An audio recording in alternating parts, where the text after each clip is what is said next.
Everyone, good afternoon or good morning, depending on where you are in the world. Thank you so much for joining us today. I'm going to give I don't know, 5 seconds or so, 10 seconds for all those who are streaming to get connected and get going. So bear with me just a second, and I'll introduce our guest and myself, and we'll get started.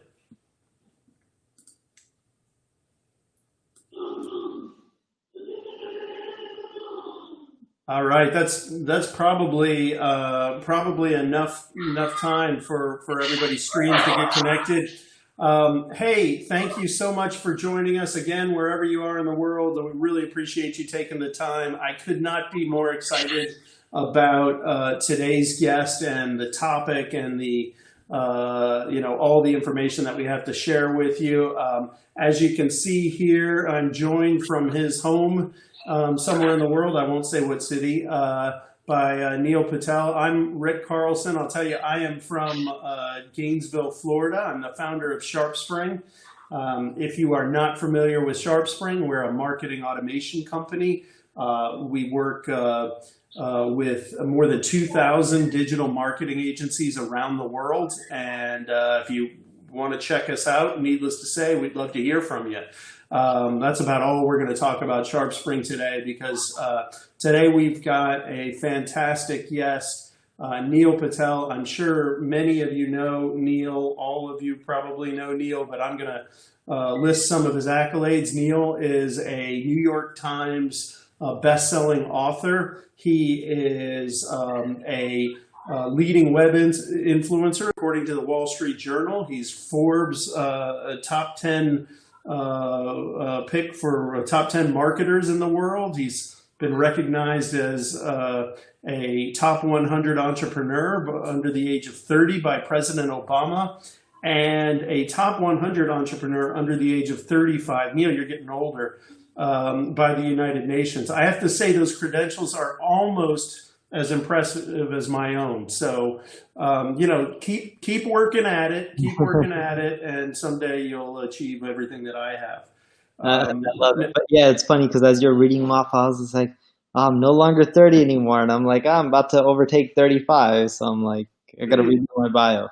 Yeah, no, really impressive list of accomplishments. And, that's not all. You've written some great books.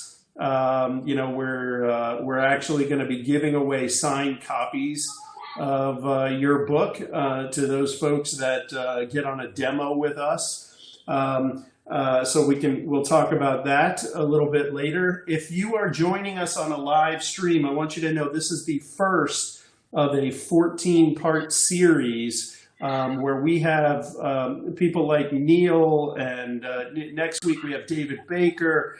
We've got a whole set of folks, Seth Godin, and really, really high quality speakers talking about building your agency, and really a broad array of topics around just being a great marketer. And so please sign up for the series. It will be a great use of your time. We're focused on it. You can do that. It's up on the screen right now, sharpspring.com /acceleration. And, love to have you on not just this webinar, but the other 13 that we're going to be doing over the next few months. The cadence will be about one every 2 weeks. So very, very excited about it. And, again, here's, the special deal that I mentioned. We've got Neil's book, Hustle, and he'll be providing that book, a signed copy of it, for those of you that sign up and attend a demo with SharpSpring. So we'll get to that, and I'll remind you about that a little bit later. For now, obviously most people are going to know. One more thing, by the way, needless to say, like probably all of you, we are joining you from our homes. And so there's going to be random background noise. I almost guarantee you a FedEx truck will show up with a delivery of some sort here, and my dogs will probably sound somewhere just south of rabid as they bark to let the delivery guy know that they're here. So apologies for any of those background noises. And with that, hey Neil, thank you so much. Really appreciate you joining us today. It's a pleasure. And I know I just gave some accolades here, and I know most of the audience knows you, but if you would just talk generally about your work and the companies that you started, and you maybe even touch on your latest book. And I was, particularly intrigued by the meaning and momentum part of your book, The Power to Change Your Life with Money, Meaning, and Momentum. So with that, tell us a little bit about yourself. Sure. So my name's Neil Patel, as you already mentioned. Did a great job going over my bio.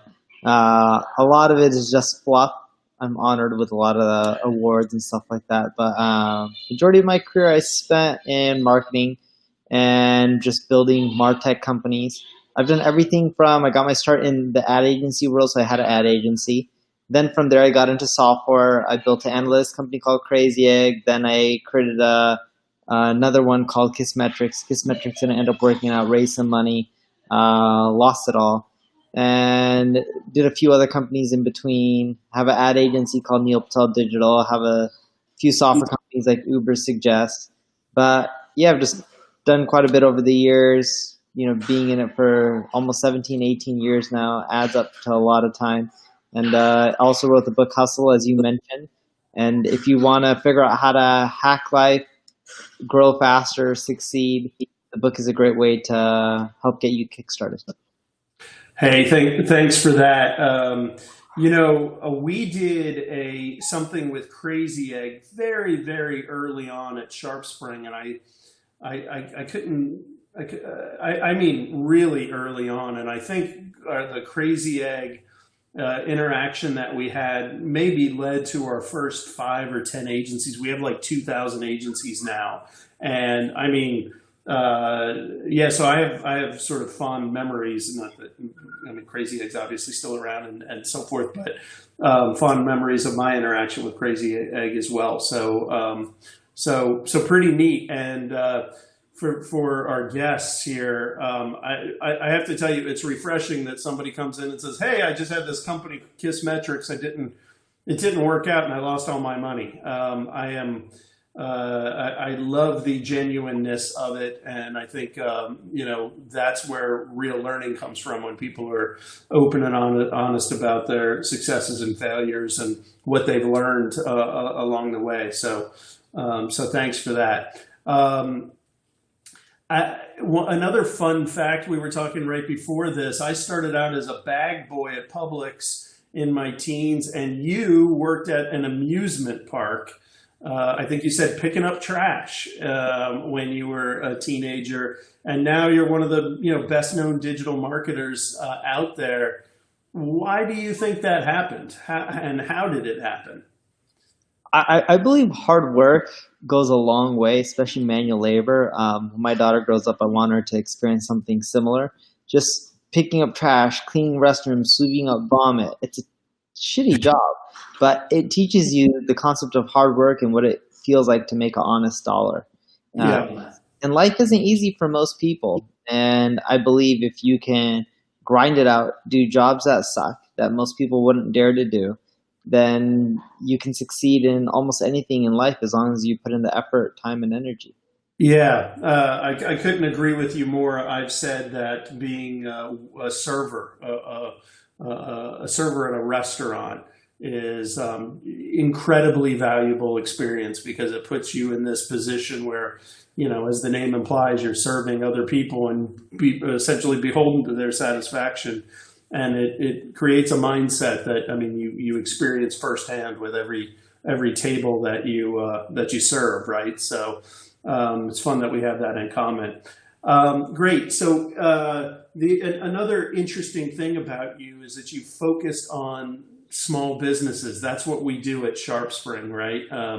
We're I'm not going to talk about SharpSpring much at all, but we're focused on SMBs, and we're really focused on agencies, most of which are serving SMBs, and So it's a personal passion of mine as well. I know it is of yours. Can you talk a little bit about why that's your passion and not, like so many marketers being up at the enterprise level? Sure. So I started out as an SMB myself. My mom was an entrepreneur. She started out as an SMB.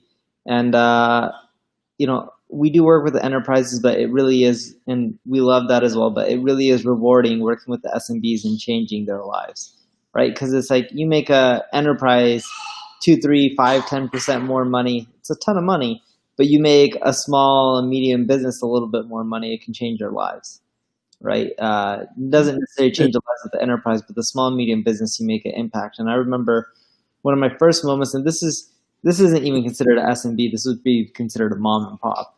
I remember early on we would deal with really, really tiny clients, and this mom had a bed and breakfast, single mother, and her son worked at Home Depot, and she's just like, "Thank you for all the free marketing tips. I'm now getting enough bookings where I can send my son to college, and he doesn't have to work at Home Depot anymore." And she was saying how he wanted to go to college, but he was working at Home Depot, so he can help pay the bills, and that made my day, right? So Yeah. things like that are it's an amazing feeling. Especially, I mean, it's always true what you're saying, but especially right now, the difference between good marketing and bad marketing is the difference between, a business surviving and not surviving. And that means people having jobs. And so internally, we talk all the time at the company about the work that we do, as well as our agency partners. The work that they do is helping, just exactly what you talked about, helping small businesses. And at the end of the day, that is helping people. Well, anyway, I was going to go on. We've been one of the few companies hiring in this space in the last few months, which has been a pretty neat position to be in. Well, your growth is on a tear, right? You guys have been crushing it for the last, I don't know how many years, but you guys have been really picking up. Product has a ton of features now. You pretty much solve all problems. And then the beautiful part is you help agencies decrease their churn, because most agencies, especially in the SMB segment, you end up having a ton of churn. And the more products you get them to use, like SharpSpring, the more entrenched they get within your own ecosystem as an agency. It really does help decrease the churn and keep your clients longer. And of course, help them grow their business, because most people always forget that. They think like, oh, you do one marketing change and you're going to end up, fixing everything. It actually comes down to a lot of little stuff, as you already know, from the landing pages to the CRO to the email marketing to the SEO to the paid ads. Everything's competitive online, so you got to do a little bit of everything. Yeah. Hey, listen. All right. Stop. You're going to make me blush. That was very, very kind words from you, Neil. Again, you're super.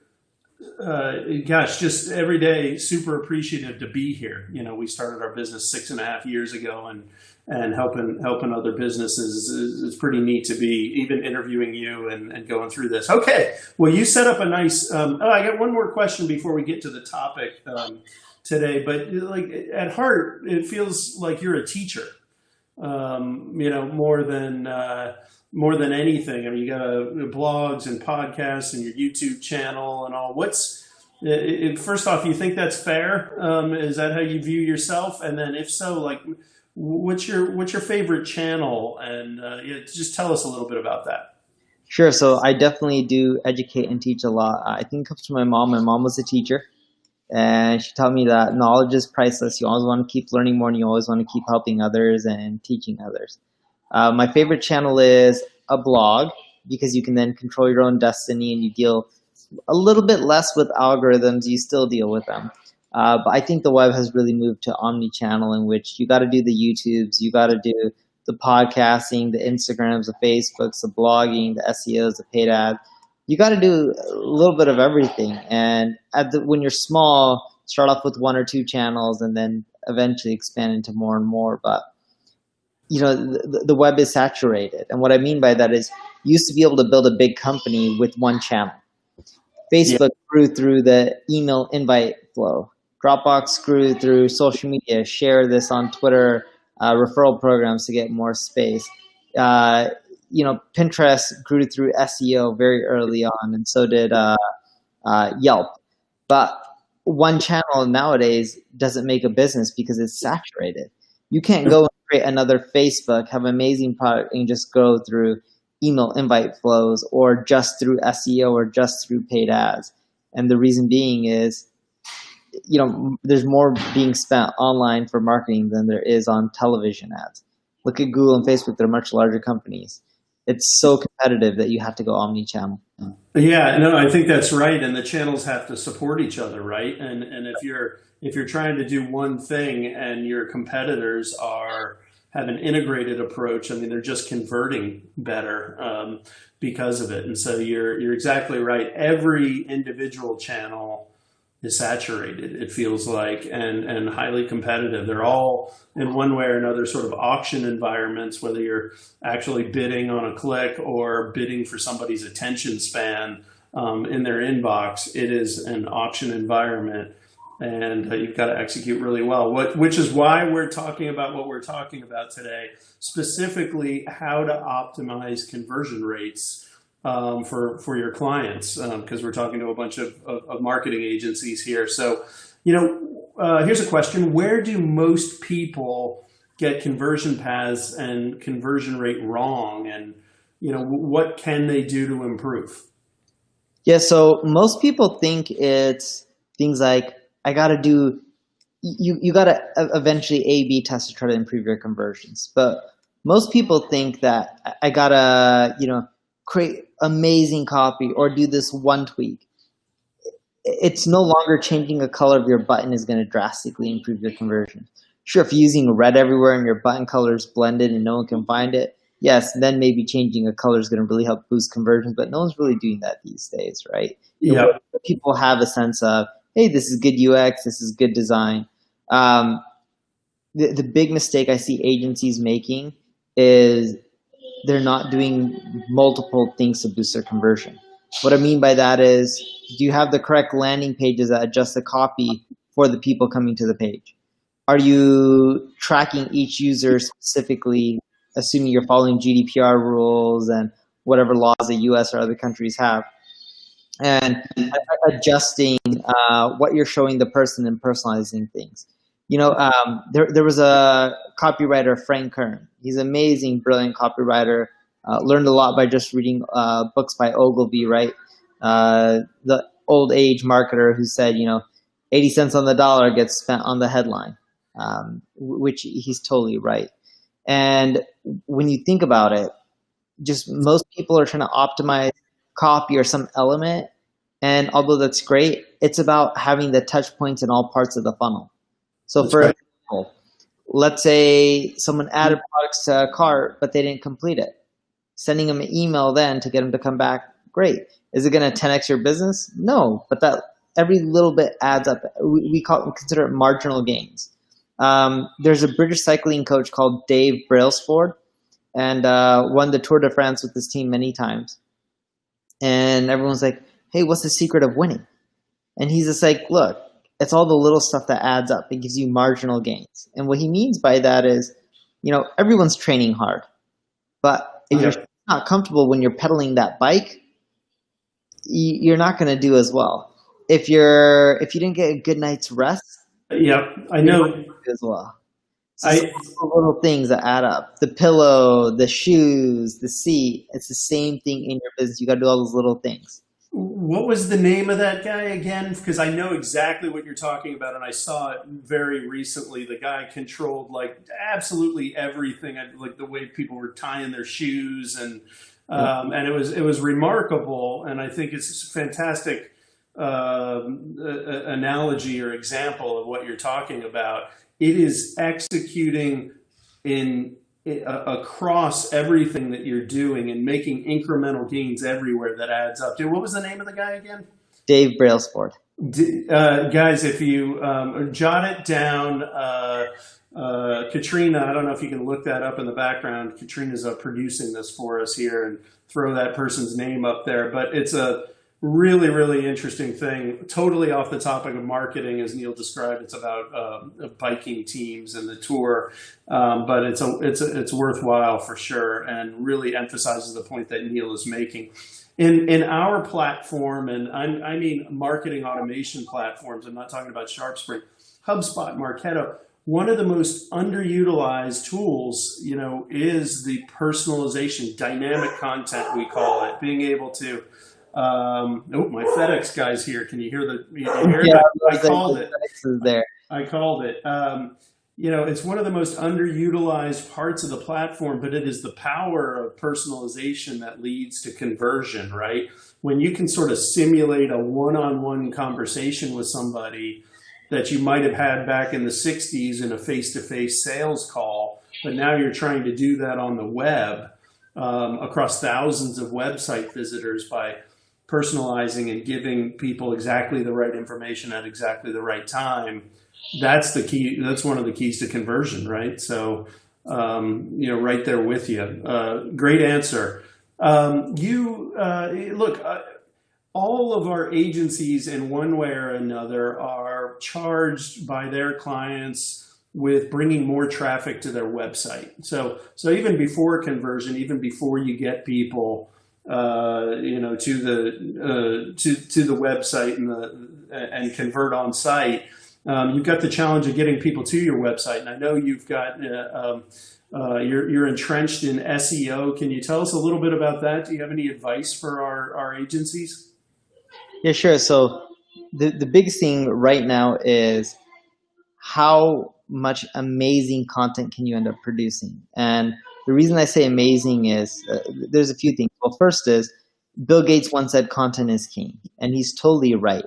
The more content you produce, that's amazing. In general, the more traffic you're going to get, because content has keywords in there. People naturally link to it. It builds that brand, that trust. And you can do keyword research using any tool, the Ahrefs, SEMrush, Ubersuggest, Moz, whatever it may be, to find the popular keywords and writing topics around that. But things have changed over the years, in which now there's roughly 1 billion blogs on the internet. That's roughly one blog for every 7 people. Just think about that for a minute. Do we think we really need more blogs? Probably not. But here's what's happening. If there's that much content out there, Google now has their prime pickings. Facebook has its prime pickings. YouTube has its prime pickings. And when I'm saying there's 1 billion blogs, I'm talking about text-based blogs. I'm not even talking about video-based blogs, but the number is just gigantic. So the big thing that you need to end up doing is, how can you go out there and create better content than anyone else? And all these search engines and social sites, they're optimizing for user experience now, not just, hey, how many backlinks do you have? Google's releasing a page experience algorithm in the future in which they're like, do people actually find this page valuable? Because it's not just about a robot. Does a robot, look at social shares, backlinks, keywords, but what about the person? And if you optimize your content for the person, and the easiest way to do that is Google for any keyword you want to rank for, and look at the top 10 results, and look at them and be like, what are they lacking? What are they missing? How can they make the page better and more actionable? And if you go and you create content that's 5, 10 times better, you're going to be much more likely to win in the long run. Yeah, I think people are stuck in a time, I don't know, 5, 10 years ago, where you could just write an article that's got a certain density of keywords and expect that to work, because comparatively speaking, the algorithms were dumb, right? Now, Google's looking at how long somebody's staying on the page, kind of thing, and whether they're scrolling down, and that sort of metric is the kind of thing that's driving it. They're doing the same things in the inbox. It used to be that email was measured by people with spam complaints. Well, we wrote a blog about, nobody complains about spam anymore. Right? Google, because emails move to the web, Google can see when somebody deletes an email without reading it. They can see whether you pulled it over into a folder because you wanted to save it, and they can see whether you've spent time actually reading the whole thing. It's about user experience, whether you're talking about the inbox or a landing page or a blog article, right? Yep. And speaking about email, what's crazy is most people think the bigger your list, the better off you are too. And it's like I always tell them, you need to scrub your list as frequently as possible because the solutions from Outlook to Gmail to Hotmail, they're doing it where if they see that you're sending emails to a lot of people, but they don't even open it and they just keep skipping it, eventually those emails, even if they don't delete them, archive them, mark them as spam, if they don't even touch them, eventually the algorithms for these email platforms are just pushing them into the spam box or the Right. promotion tab. And because it's like they're realizing that the engagement's low. And that goes back to what we're talking about, which is experience. Put the person first. You keep That's right. first, you're more likely to win in the long run. From whether it's traffic acquisition, conversions, it's all about the user experience. Yeah, and it's not lip service at all, guys. This is exactly what's happening. Neil, what you just said about we went in about I think it was 2017 or early 2018. We created a bunch of tools, and many of our longtime partners know this. We started really getting on this bandwagon of what we call email engagement, and so we show people whether or not their members of their list are engaging with their email or not. And in fact, to help them, we provide tools where they can automatically unsubscribe members who are not engaging with the email because of exactly the thing you're talking about. You can affect the entire list and have good readers that would otherwise be reading your email not see them because it's getting put into the spam folder automatically because you've got an untargeted list. So really good stuff there. So let's see. I got a list of questions here as well. Let me figure out what I want to ask. We do talk a little bit about automated nurture emails. You're sort of legendary for creating interesting and useful emails. By the way, and many of our marketers rightly so, use nurture emails. We just got done talking about how those emails need to be relevant and have the user in mind. You can't just bombard somebody with a high frequency nurture campaign. But creating a nurture campaign is key to keeping your brand, especially if you're a small business, keeping your brand top of mind during the purchase decision, right? So you need to be doing it. What's some advice for creating interesting and useful emails? Sure. So first off, create emails that educate.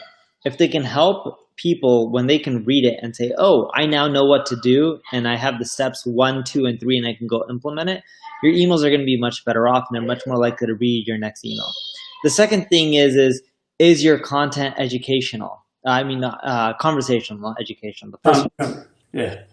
and what I mean by conversational is if you and I were here and it was more like a lecture that you had in college. I don't know. Did you go to college? I did. I did. Yeah, I did. I dropped out of high school and then I went to college and grad school. So an unusual journey there, but I was a windsurfer in high school and I was compelled to go windsurfing. I think I took several years off my parents' life, but anyway, go ahead. Yeah. So when you were in college, and you already know this, you probably had some professors that are really boring and you just fell asleep. Maybe. Yeah, and the ones that were conversational, that were fun and engaging, with those, you ended up sticking around, paying attention, and you were able to learn much more.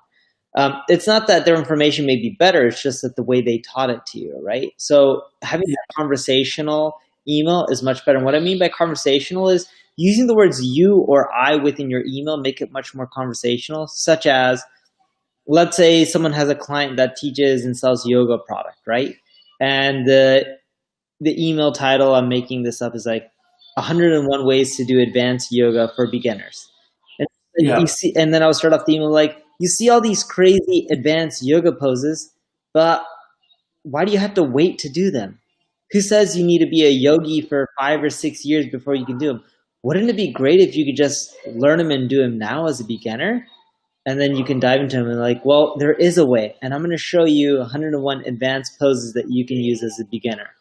Now, that email may not make sense because I don't know much about yoga and I'm just literally making it up off the cuff. But that's an example of a conversational email, and we found that that works really well. The third thing is short, casual subject lines. Your friends never end up sending you subject lines that are all capitalized and professional.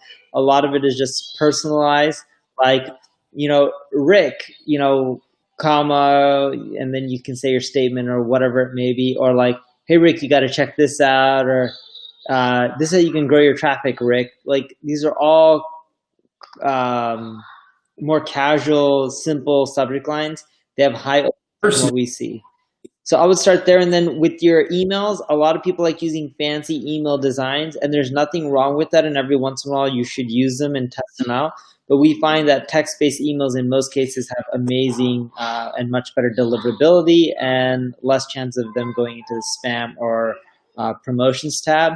Not always the case. It depends on the mailing solution. They're more sort of looking at engagement more than anything else, but we are seeing text-based emails tend to, in most cases, have better deliverability. Yeah, that is so. In the background, people, half of SharpSpring's marketing department is putting this all together. They're all listening right now as well, and I want to build those three things into our own communication. So for everybody, I just jotted it down real quick: educational, conversational, and then what I summed up the last part is personable, sort of casual, personable.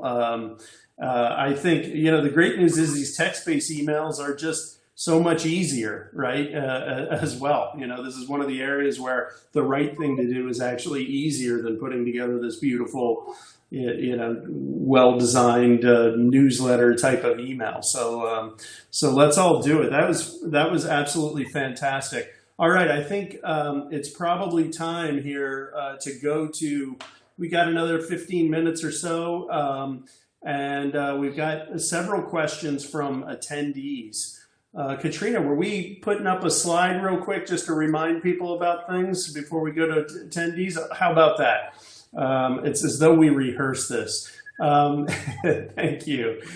So guys, next week we have David Baker. As I mentioned earlier, we've got 14 fantastic speakers. Neil is, I don't know about you guys, but I think he's obviously just knocked out of the park kicking off this series for us. I'll take this opportunity to thank you again, Neil. But next week we got, David Baker, another fantastic speaker. I'm saying next week, but it's really the next presentation on the 26th. So 2 weeks from now, he's actually going to be giving a 15-minute session as well as a Q&A. So again, I want to remind you to sign up. I believe that URL is sharpspring.com/acceleration. And please sign up.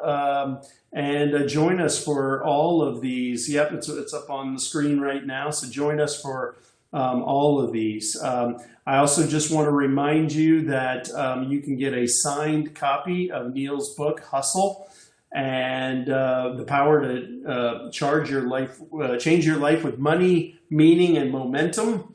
And it's charge your life, isn't it? With money, meaning, and momentum. And you can get a signed copy of that book as well. So by checking the box and signing up for a demo of the SharpSpring platform, needless to say, we'd love to be talking to you. Okay, with that, let's get some questions from our viewers here. Let's see. These are all live. I'm going to go with, our first question is actually, this was prepped from David Baker, our next speaker. Okay, so David asks, I've consulted with many SEO firms over the years, and not a single one of them has been in the top 70 percentile of financial successful firms in the digital space. What is it about the SEO marketplace that seems to have practitioners doing solid work, but scraping by on average? So the problem is right now with most firms is with SEO, it's a really long and hard grind. Most people don't want to put the time and energy into it, which is why most of them just want to stick with paid ads because it's simpler. But either A, what we see is most companies don't want to put in the time and energy and aren't willing to do it long enough. And when I mean long enough, like if you do something for like 2-3 years, you start getting really great results.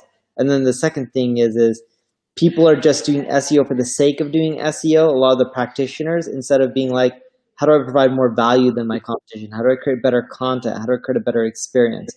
And SEO has changed to users and not just, hey, this is what a search engine wants. Because Google knows that if they put what users want at the top, they're going to keep coming back and using Google, and chances are eventually they're going to click on some ads. On the flip side, if Google just puts at the top what bots and computers like and they ignore the user, then what's going to end up happening is people are going to use Google less, go to Bing, which causes Google to make less money in the long run. But we're really seeing most agencies and practitioners and people, what they struggle with is they're doing SEO for the sake of doing SEO. Be like, okay, as a company, you want to rank for these keywords. Let's just go build some content, build some links, instead of thinking about what are users who are in this industry, what do they want to see? How can I create a better experience than my competitors? How can I create better content, better product, better service? And if you can change your mindset to that, you tend to do a lot better in the long run. I have to be honest with you, Neil. For me, as a marketer, SEO has always been a bit of a black box, and that black box changes the rules. But what I've got I don't think I'm exaggerating here when I say this. I have a whole new outlook on SEO now from this conversation, because the connection with what we've been preaching about email marketing and user engagement there is, I mean, that I believe wholeheartedly. It's just what we've been preaching for the last several years, and it's just common sense that that's what's going on the SEO side as well. So I'm leaving with a, not that I'm ready to leave yet, but when I leave today, I'll be leaving with a whole new mindset on SEO, and I just want to thank you for that, as well. I appreciate it. So I'm sure our listeners do as well. So Nathan asks, and this is a great question. So earlier we talked about it's the sum of all the little things and the incremental gains. And we both jumped on that bandwagon and preached it pretty hard. Nathan was listening. His question is, how do we know how granular to get on your road to marginal gains? So, I take that to mean, how deep do you go, kind of thing. So I'll let you take that. And very deep. If you think something can provide at least a 1% lift, you go for it. If you think something can provide like a 0.1% of a lift, all right, now you're wasting time. But like, if you think something can get at least a 1% lift or has a shot of it, go for it. Because all 1%, you do 10 of them, you're at 10%. 10% really has a big impact to a business. Yeah, I think that's exactly right. And there's sort of I sort of look for patterns in my thinking a lot, and we have there's an ROI calculation. Whatever that thing you're considering doing, how hard is it to do, right? And weighing that against, you don't want to go so far down a road that you're working on those 0.1% items, as you mentioned, that also happen to be really, time consuming or difficult to pull off. You'd rather sort of spread out along your opportunities and hit obviously the higher ROI as measured by your evaluation of impact and the difficulty it'll take you to pull it off, right? So there's an ROI calculation there that's individual to you based on your own resources that you have at the company level. Yeah, the other thing too that we notice is typically it's like digging for gold. So when you're optimizing for conversions, trying to get those marginal gains, usually when you find a winner, typically you want to keep digging there because you'll find more gold. But if you keep digging too long, there's really high diminishing returns. An example of this is you adjust your checkout page and you get a lift in your checkout page, and it's substantial. Now, it doesn't mean your business is going to double overnight or anything like that, because there's many other ways people can convert or repeat purchases or whatever it may be. But even let's say if the checkout page alone had a 10% lift, if you saw impact there when you're making a change, then you probably want to keep doing more. Same goes with email.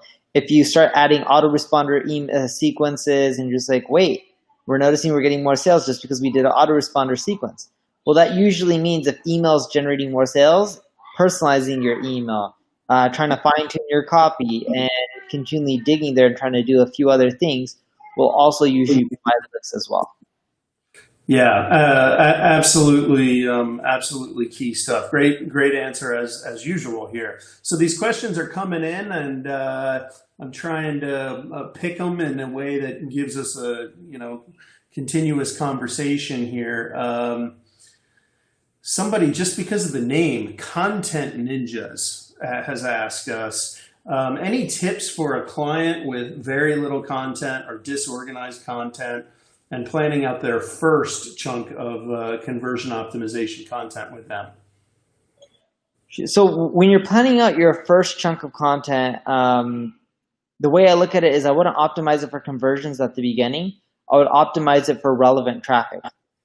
Typically, when you're doing keyword research, a keyword that has high volume, it doesn't necessarily have the highest volume, but any usually keywords that are searched more than 1,000 times a month, and any keyword that has a high CPC. CPC is cost per click.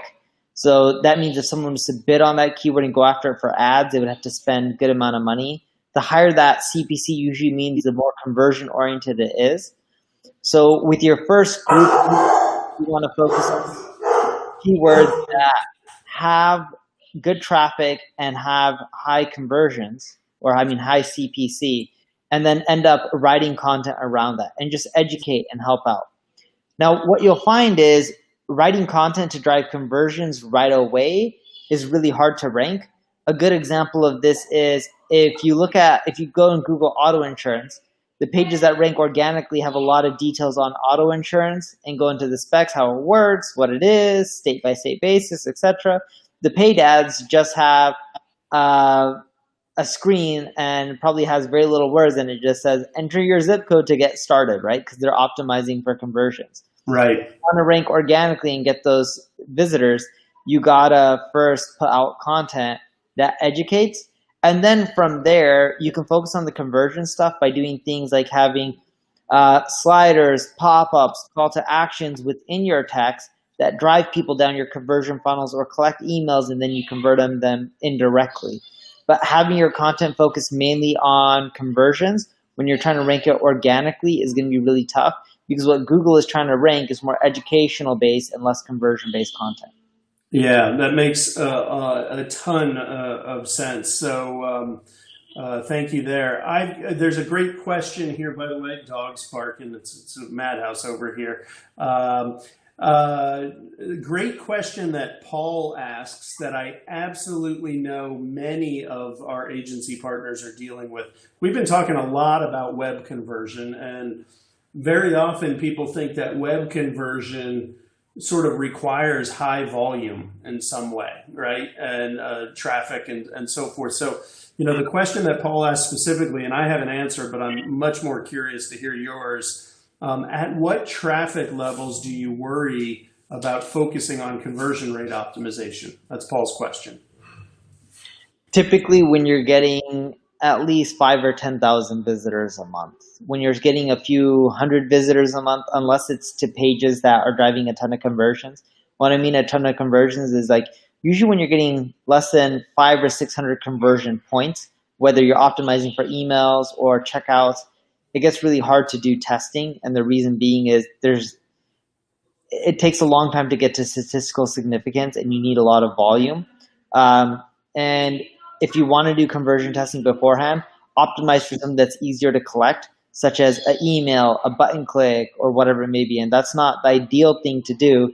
Emails, that works, but button clicks, not so much. And then from there, you can eventually, as you grow your traffic more, get more conversions, then you can optimize for, let's say, credit cards, which would be harder to get, and it takes longer to run those experiments.